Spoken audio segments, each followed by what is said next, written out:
দেখা যাক ওইখানে একটা ভাই লাঠি নিয়ে কী করছে সেইটা আপনাদের মাঝে তুলে ধরবো এখন, দেখতে থাকুন। তো ভাই এখানে কি করছেন আপনি? ভাই এখানে ভাই আর কি আপনি কিছু জানেন না ভাই, মানে বর্তমান না, আমি দেশে সব কি বিষয়ে তো চলছে? কিছু জানি না। ও আচ্ছা ভাই, আসলে আর কি আপনার বর্তমান বাংলাদেশে রাসেল ভাইপার নামে একটা সাপ উঠেছে ভাই, সেটা আর কি খুবই মারাত্মক এবং বাংলাদেশে সব জায়গায় ছড়িয়ে ছিটে গেছে। তো যার কারণে আমরা রাস্তায় বা কোনো কোনো কোথাও বের হইলে অবশ্যই আমরা আমার তো জুতা নাই, তো যাদের জুতা আছে তারা অবশ্যই জুতা ব্যবহার করবে। এবং যদি রাস্তায় কোনো ঝড় বা কোনো জায়গা মানে সাপ দেখেন তাহলে অবশ্যই লাঠি ব্যবহার করবেন এবং মারবেন।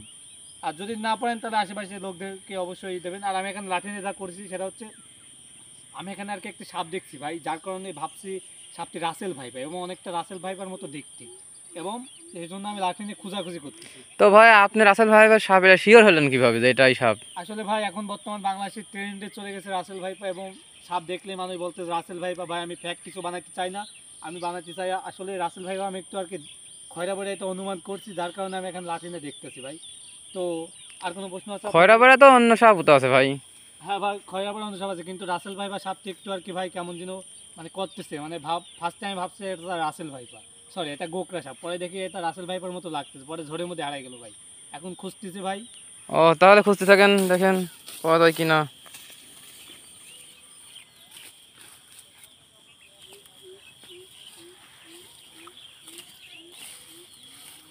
তো বন্ধুরা আপনারা দেখতে থাকেন, দেখি সাপটি পাওয়া যায় কিনা।